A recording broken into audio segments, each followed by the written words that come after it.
Hey guys, Hey Drugon here. Today, this video is very special to me. This is because we're doing the complete Hunter x Hunter 1999 review. Now, where do we get started with this masterpiece?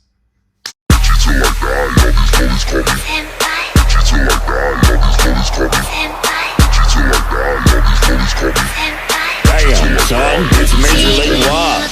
And she till I die, all these lollies call me. Rubbing on her thighs, she stay wet for her. Shawty so kawaii.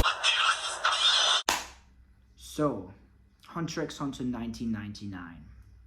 This is my second favorite anime of all time.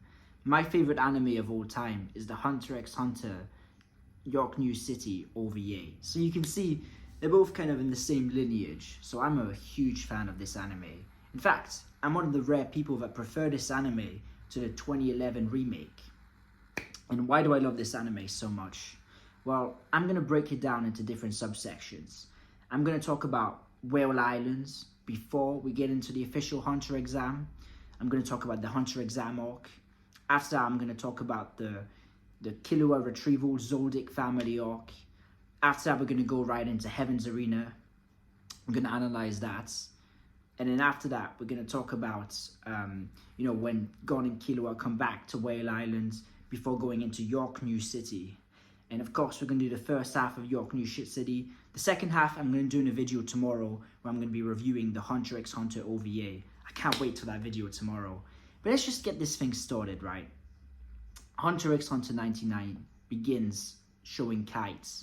In fact, this is the most we see of Kite. We see him more in episode 1 than we do in the manga and in the 2011 flashback. And it starts off with Kite venturing towards Whale Islands. And he's very much our introduction into what a hunter is. He's this mysterious figure. He's got a certain aura, a certain vibe about him. And the first episode is very emotional. We get to see Gon more so when he's young. We get to see his childhood. We get to see the innocent kid he is and how he gets himself into danger by being naive and reckless. And then we get the point where Gon and Kite meet, where Kite kills the fox bear and Gon refuses to let Kite kill the little fox bear, even though he knows that if, it grows up, he might hate the humans. But Gon just doesn't care. Gon's showing us just how stubborn he is and just how empathetic he is, really. And we get this scene where Kite and Gon talk with each other, and Kite starts to realize, okay, there's something about you. And he's like, do you know what the name of your father is? And he says, Gon Freaks. And that's how the connection's made. Kite tells him that, your dad's not really dead. He's actually one of the baddest motherfuckers on the planet. And he's out there somewhere. So that was pretty cool. We get to see kind of an enhanced version of what we saw in the manga, which is how Kite became Gon's motivation to become a hunter. Kite was really this revolutionary moment in his life where he decided, I have a purpose now. I have something to live for, and I have something to die for. And we see plenty of Kite flashbacks all throughout the story, throughout the Hunter exam. So, I think his character is done very well. We also get lots of Aunt Mito and, of course, the grandma. And I think the chemistry between her and Gon is amazing. Especially at the end of the episode, right? What's his name? I forgot the fox bear's name is. Crazy. I'm a Hunter fan and I've forgotten. But his relationship with Gon is great. And after that, at the end of the episode, when, of course, we see the scene where, Gon catches the big fish, they hug it out and they say bye to each other. And there's just something about the vibe, the colors, the sea, Something that every time I watch that scene, I get a bit emotional. In fact, I'm even getting a bit emotional talking about it because it's something so sad and tragic, but yet so beautiful and precious. And then the story slows down, unfortunately.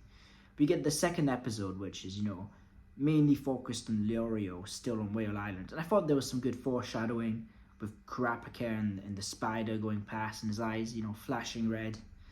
But at the same time, I thought that it was pretty slow-paced. It's pretty a hard watch through, especially if you don't know the greatness coming ahead.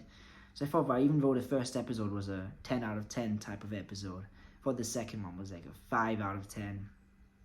You know, nevertheless, you know, things move on. We get to see more of the characters, and then all the events of the Hunter exam start happening. I feel like everything's handled very well.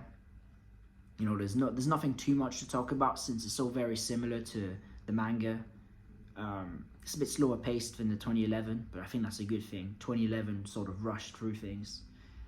And then we get to that scene, that filler episode, where it's inside the Hunter exam in the first running phase, where they try to keep up with the examiner.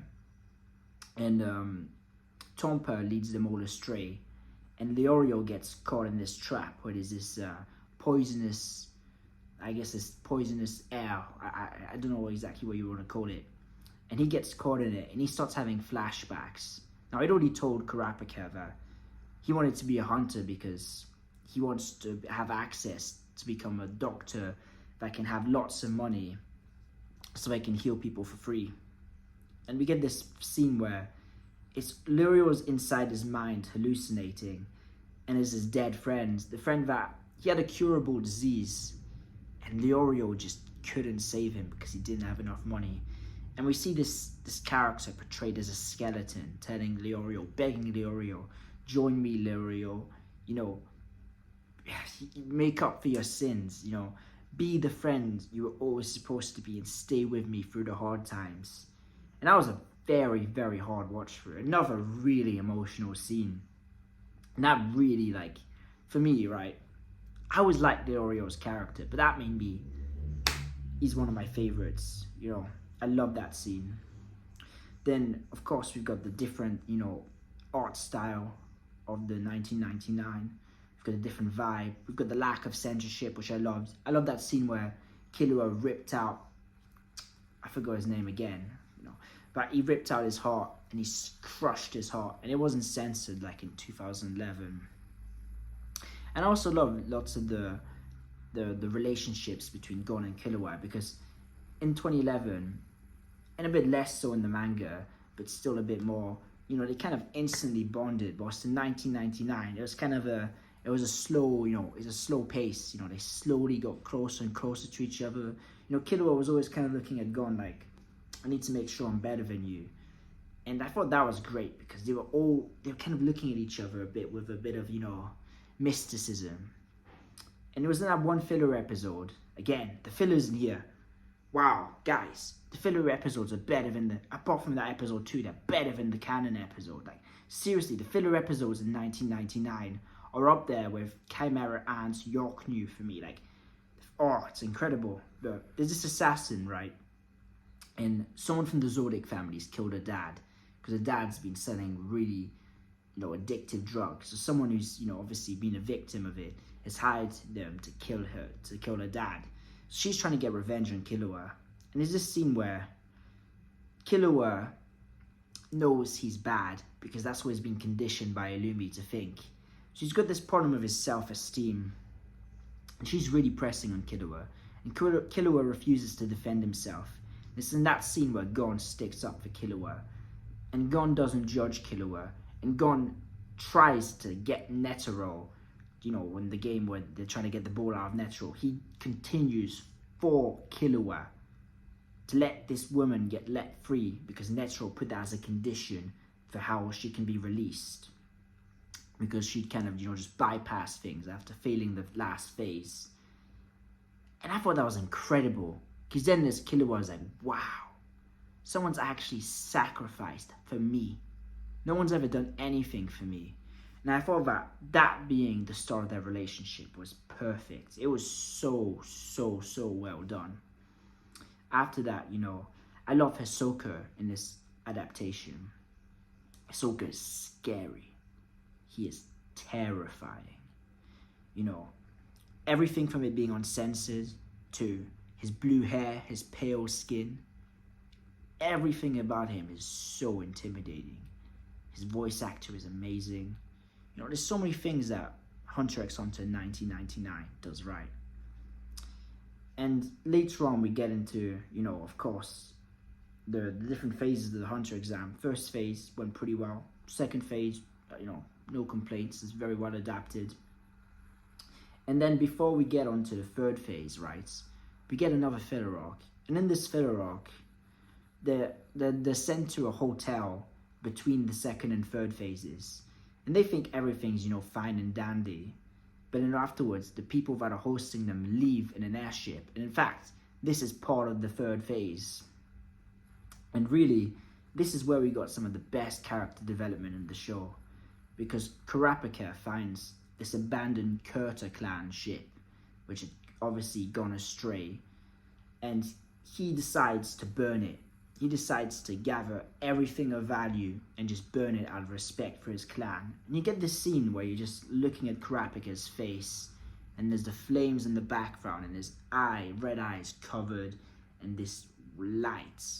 And it's so amazing because you can feel the emotion. It's a very good example in anime of show, don't tell. And that is something Hunter x Hunter 1999 does very well.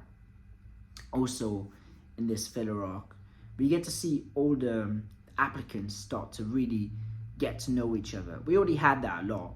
We even had this very hilarious scene. Also, humor is amazing in this show.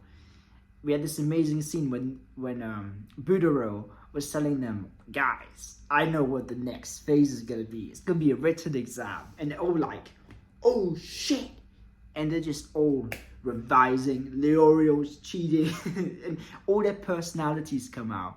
And I thought that was just such good character moments, I'm going to touch on this more in the OVA review, but it really makes the world feel alive. When every character you see on screen, you sort of know and you can understand. I think a show that does this pretty well as well is Attack on Titan and Death Note, those two. But this one's really something else. It's next level. And of course, in that debacle, we have the stakes raising. And what happens is that there's a storm coming. And now we've got the conflict between the groups. So one group saying, we need to leave quickly. And the other group saying, no, we need to regroup and see what's happening. And we get the moment where the group that stays saves the group that's left. And then we get the moment where all the characters start getting overwhelmed. You've got Kurapika as the lead, who's just crumbling under the responsibility. You've got Hanzo, who's there contemplating with the fact that for the first time in his life, he's not in control. We have Leorio, which sacrifices himself, which goes back into the flashback scene about him trying to make amends. And he's there, and Gon goes after him. And then we've got Killua dealing with the fact his new best friend who showed him loyalty is gone. So he's there thinking, how do I get Gon back? You've got the kind of start of the dynamic between I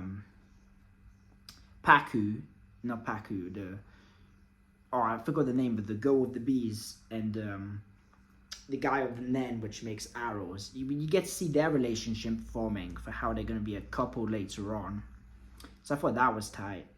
So many things happened and the stakes were so high and the animation was incredible. Like the vibe, the ambience it set. All of them working together, it genuinely felt like the final arc of an anime. It was so good. Honestly, those few episodes of the finale of that arc might be the best for me in that anime. Just Hisoka saving Gon.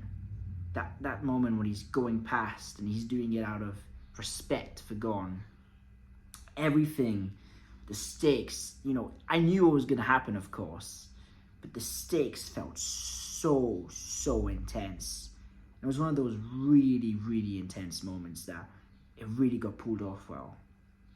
And then after that, of course, we go to the final phase, the fighting phase, the tournaments, and we get Gon versus Hanzo. Now, Gon versus Hanzo. Wow. This was another emotional one. First of all, incredible choreography in the fight.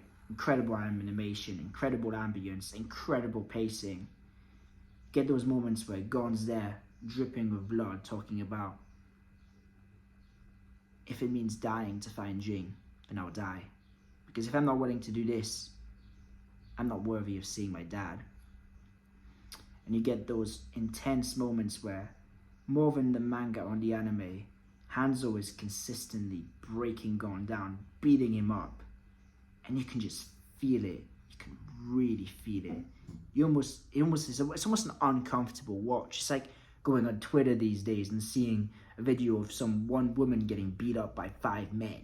That's the kind of vibe it gives off. You're like, shit. And you can see Leorio and Kurapika both enraged. You can feel everyone in the room just wants Gon to get him. And I love that because it shows more about Gon's character as the empathy he emits, he's now getting received from the others. So I think that kind of almost completed that part of his character arc. And of course, Hanzo gives up. We get that moment with another incredible moment with Illumi and Killua. Another emotional one too. Lots of emotions in this series. Where Illumi's confronting Killua and he's like, Kill, you don't have friends. You're an assassin. And Killua just crumbles. Because he just had this hope in God. And now he's confronted, of course, of Illumi's end, which he doesn't realize yet. And he's confronted with this realization that, yeah, I was wrong. I don't have the future I want to have. And of course he kills Bodoro, you know, the really clever thing where Gon wakes up later and he's asking what happened and you see in the flashback. And then Gon confronts Illumi. And now, whoo, this is the first let's fucking go moment of the show. Where Illumi's face is completely distraught and gone with life. And in the 2011, because of the kind of bland, you know, art style where everything kind of looks cartoony, you don't really see that ambience from Illumi. There, Gon's anger, his rage, it reminds me of Jesus, you know, throwing the tables of the merchants in the table, because it's like, how could you? This is a place of worshipping God. This is my father's house. It was that same energy from God. He was like, you did that to my friend. You made him do that. Apologize now. He breaks Illumi's arm, and oh my goodness, that scene was amazing. Then later on, Illumi, Gon get into a non-canon fight, which is pretty cool, because Gon showed a bit, you know, how much he's learned in the exam, you know, his strats, you know, of course, from tailing Hisoka, you know, what was it, wow, it's hard when you're doing things in the camera, but my memory of course, the Nen technique, where you can kind of hide your presence, and yeah, he did, and now we get to see kind of the completion of how much he's improved as a person, and gradually during this show, you get to see Gon look a bit older, and then a bit more older, until he actually looks older than the 2011 version, so I thought that was pretty cool. I liked how afterwards Hisoka, I was like, Illumi, it's on if you touch him. And that builds a bit of tension, and because of, you know, the fight between Illumi and Gon, unlike the 2011, it actually feels like a real possibility that Illumi and Hisoka are going to fight to the death over Gon. Then after that, woo, you got the celebrations. They're like, yo, got your hunter license. And man, Hanzo, my guy, woo. Man, Hanzo's a bad lad. Of course, like, Hanshi, you know, the woman with pink hair, which is one of the examiners, she's there wasted, and Hanzo's taking full advantage. No, it's probably bad what he's doing, you know, it definitely is, but he's there like, smile for the camera, and he's like getting all these different camera angles of her, and I'm like, man, you absolute menace, Hanzo, you're so down bad. But it's just funny, you know, everything in this show is funny and done well.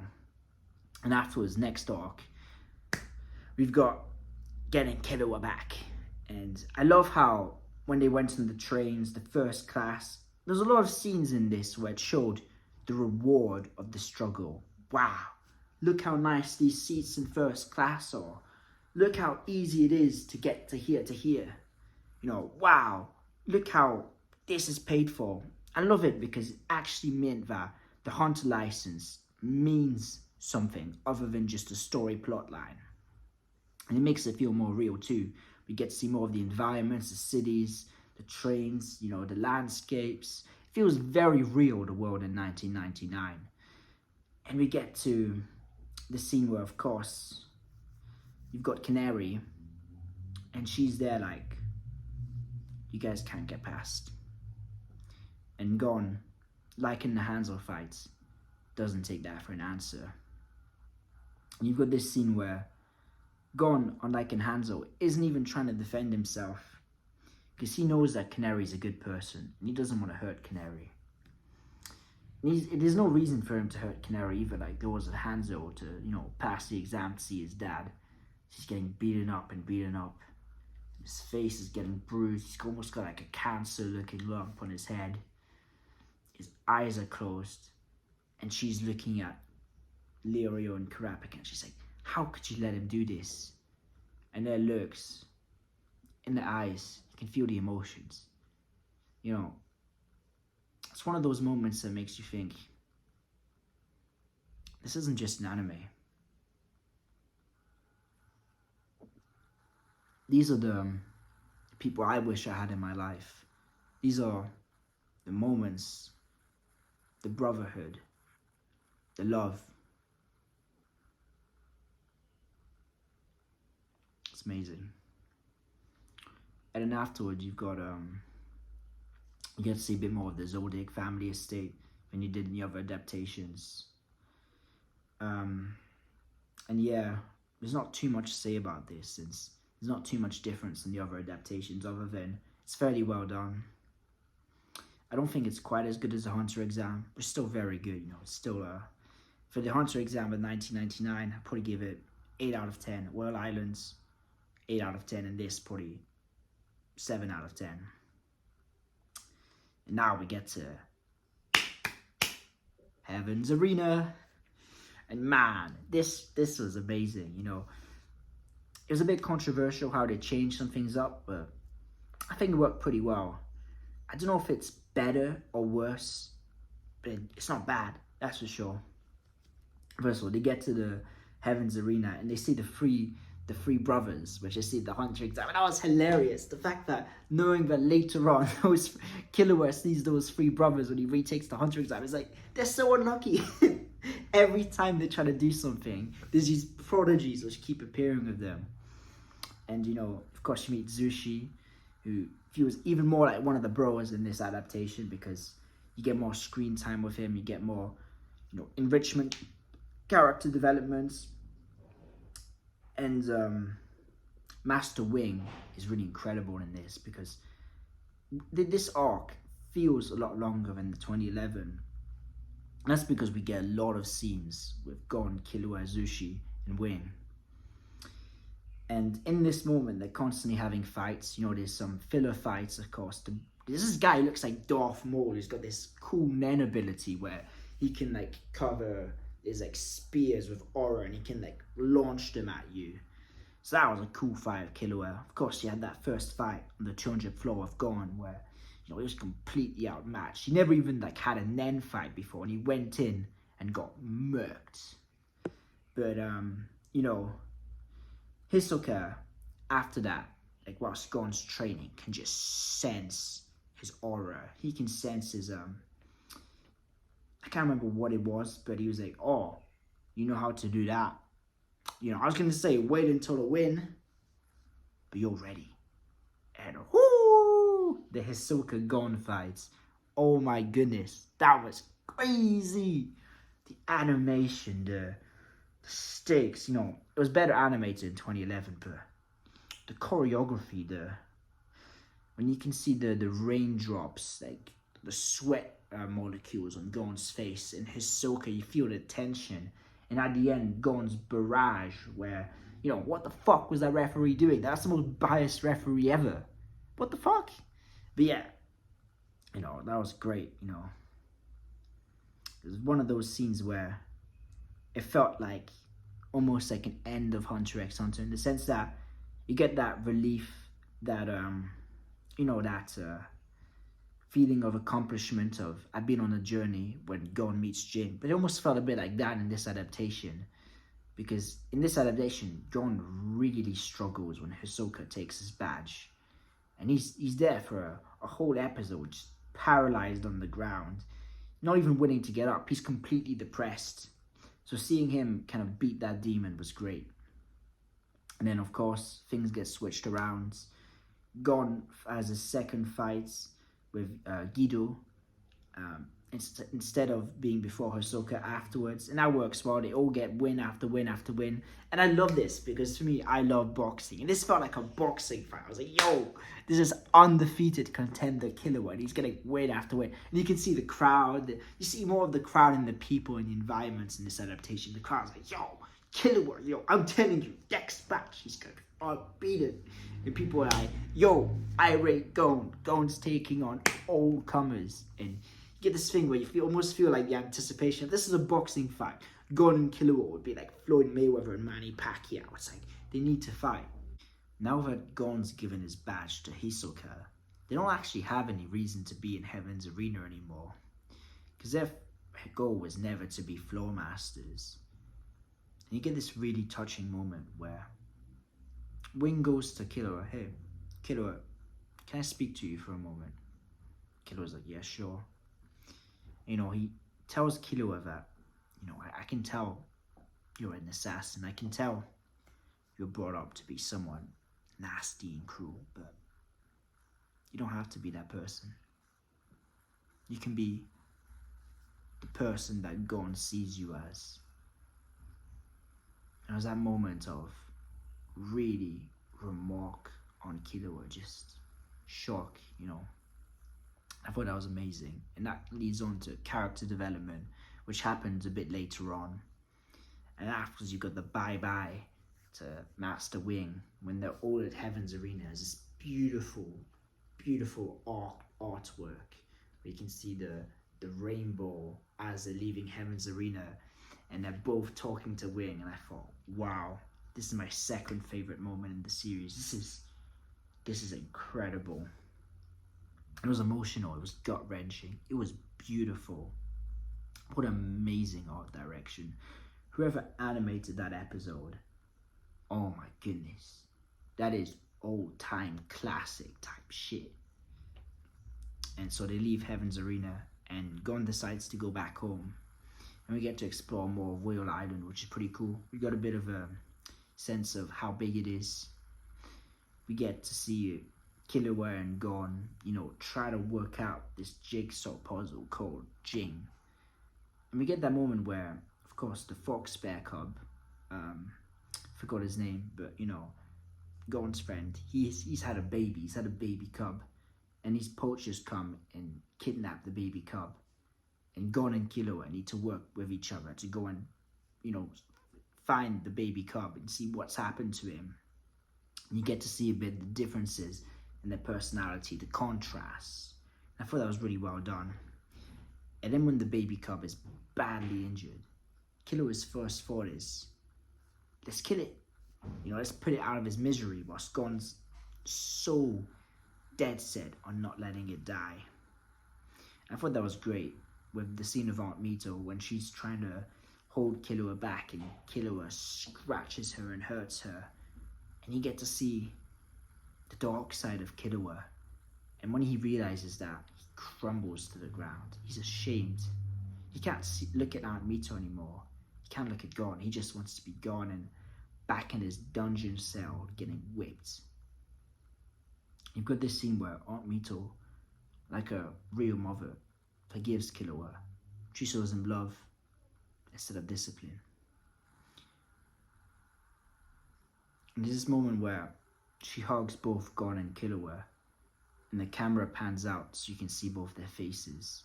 Gon's at peace with his eyes closed, and Killua's eyes.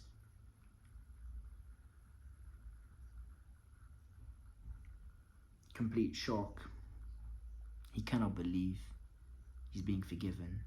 And of course, you've got the humor of the Killua talking about his backstory, and Gon's like, oh, he's got a dark sense of humor. He's got a dark sense of humor. So that was pretty cool. Afterwards there, we head to York New City. And this is where, you know, It doesn't quite reach the highs of those two other moments I talked about, but for me, consistency, quality, York New City in 1999. The entirety, including the OVA, for me, 10 out of 10. Best arc in Hunter x Hunter. And I'm someone that thinks the Chimera Ant arc is better than York New City. But this York New City arc, it clears. It absolutely clears. Where do you even start? We get to see Killua, what he's been up to, how he's learnt Nen, with his new master he's found. We get to see these dark images. Killua's mind is just, we're going into it, and we're seeing how he thinks, and we're seeing him lifted up by these chains and just imprisoned by his own hatred. We're seeing him, drowning in a river of blood. It's like, whoa, okay, this is where we're going with this. You can see him cutting himself and using his blood as the vessel to conjure his chains easier. And yeah, he goes to York New City. We get this piano in the background, this amazing piano of despair, this beautiful classical music piece as he's going to Nostrad Mansion. And from there things pick up. Every single episode better than the last. We get to see a lot more characterization from Killua. We get to see his inner conflict, his inner monologue.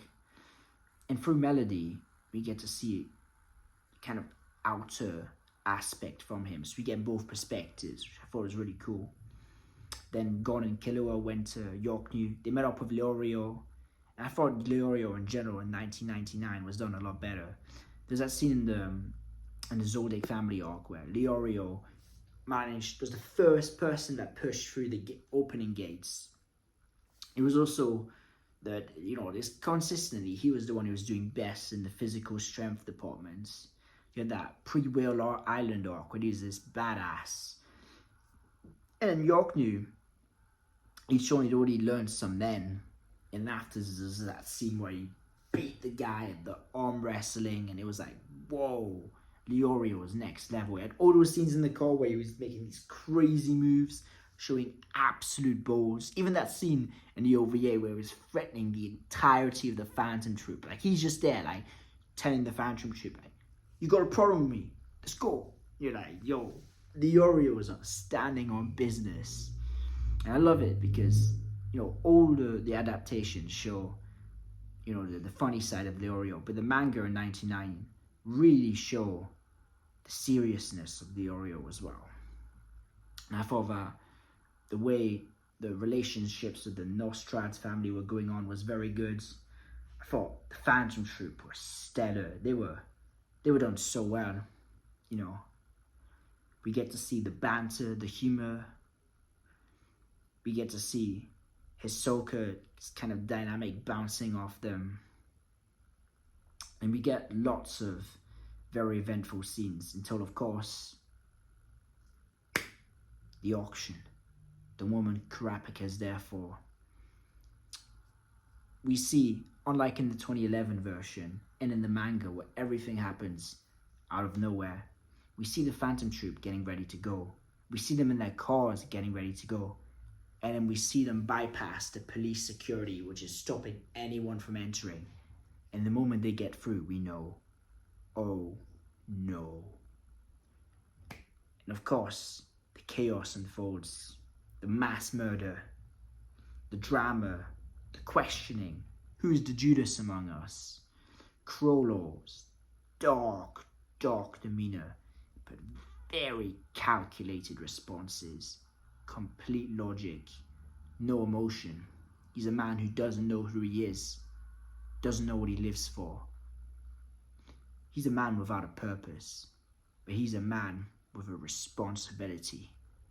And that's for this group of friends he's created, this business entity, this derogative, this way of life to keep it alive.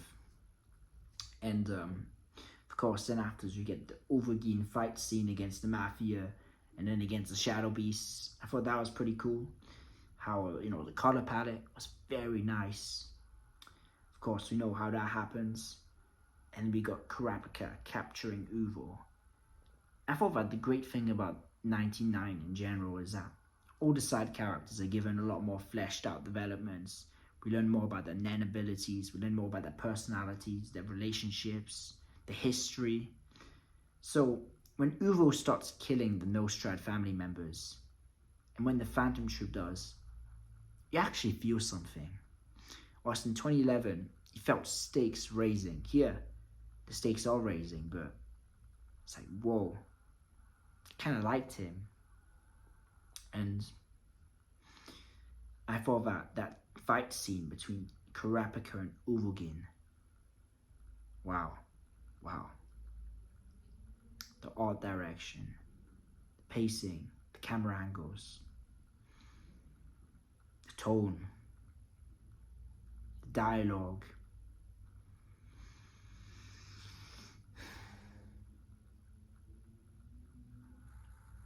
It's one of those ones where it was less a fight, like in 2011. It was just Uvogin's torture. It was karma. Kurapika was Uvogin's karma.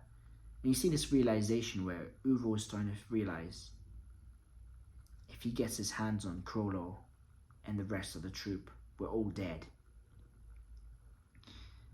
And I thought it did very well beforehand with the characterization of Uvo. They made you like him a lot. He was very charismatic, but smart. He was really smart in 1999. You kind of feel the sense of how smart he was a bit more. I thought his death was sad. It was tragic. And I loved, Krollo's response to it. As you can see, he's there. He snuck into the, rescheduled auction. And he's gotten Nostrad's daughter in. And he's crying. And, the whole color scheme changes as he cries. Feels almost angelic, holy. And you've got this scene where he's talking to her about the afterlife. And he says, I believe there is an afterlife. And I believe Uvogin's in paradise. And it kind of gives us a bit of a scapegoat into his mind to see how different his perspective of the troop is from everyone else. With the scene where he's looking up, and there's this beautiful tapestry, this ancient, probably probably Christian, mosaic, and he's just there, looking up to the sky, of course having like a spiritual moment, thinking, I'm gonna do what my dead friend wanted. Hits her in the back of the head. Chaos. Everything speeds up. The stakes get crazy. Crazy. Like the stakes in the finale of the first part of the Yorknew in 99 feel bigger than Chimera Ants. Because not only is this war against the Phantom Troop a war between the Nostrad, the Mafia, and of course the main cast, you can feel it all over the city. You've got all these scenes of, especially during the Requiem, where you see helicopters getting destroyed, cars getting destroyed. And yeah, you see that too in the 2011, but you actually see the pedestrian and the civilians' reaction. You see them all running for safety. You see Leorio with his newspaper thinking, what's going on? And you see everyone heading to the scene of what's happening. And the excitement is crazy. Like, it is honestly such a cool moment. Just all the episodes that took place around it. And then, of course, you got the finale. Zodix against Krollo. And wow, the animation was crazy. The choreography, the sense of fluidity. It reminded me a lot of the Hisoka versus Gon fight in 2011. But if that was done with a better art style. It was like some kind of combination of, what would I compare it to? It was like Demon Slayer mixed with that fight and given the 90s aesthetic. And that's how amazing it was. And you get to see just the characterization of all these characters. But now that we've got more of these backstories and we've got more fleshed out time and chemistry between them, all the payoffs feel even greater. So that happens, of course, the troop fake their death. Illumi takes out all of the 10 Dons. Illumi essentially becomes the 10 Dons, which is pretty crazy. And you got this scene where Kurapika, he breaks. You can't handle it. It's too much. And you feel his life energy just go away. His face becomes all skinny. He becomes almost like anorexic, just from how mentally harmed he is. You see these scenes where there's no noise, no commentary. There's just long shots of Kurapika just breaking down. It doesn't tell you how he feels like, but you can sense it. Like you don't have that Kurapika is just drowning in an indescribable darkness or emptiness, sorry. And you don't have that, but you can feel it more. And you've got the scene where Kurapika's walking of the Scarlet Eyes, the copy of the Scarlet Eyes, and his face, he looks like he's in hell. And the raw emotion of it was amazing. And afterwards, you get to see him kind of come to terms with the fact that his life's over and he's lost. But at least he's got his friends. And the whole chemistry, is a finale of the show, which I thought was pretty good. It was a very good ending. If Hunter x Hunter had ended there, just like with Gon meeting Jing, I felt like it would have been satisfactory. And yeah, that cliffhanger, Hisoka is like, corpses are fake. So, to go on with all these ratings, I'd say the Return to Whale Islands, I'll give that a 7 out of 10. I'd say Heaven's Arena arc, I'd give that a 9 out of 10. I really enjoyed that. And then for the York New York, I'm giving it a 10 out of 10. It's honestly perfect. Like, I can't think of what they could have done better. I guess, have more of it. But, to conclude the complete Hunter x Hunter 1999 review, this anime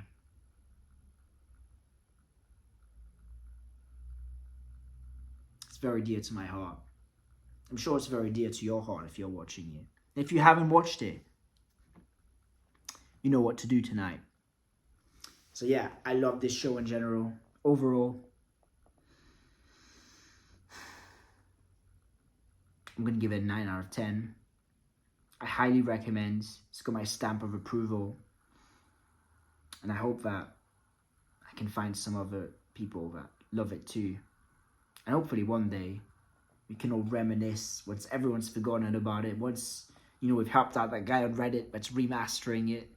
We've got the whole 99 collection. We can be like, man, the good old days. I can't wait for that moment. But as always, that was Heijugon. Peace out. 羽ばたいたら戻らないと言って目指した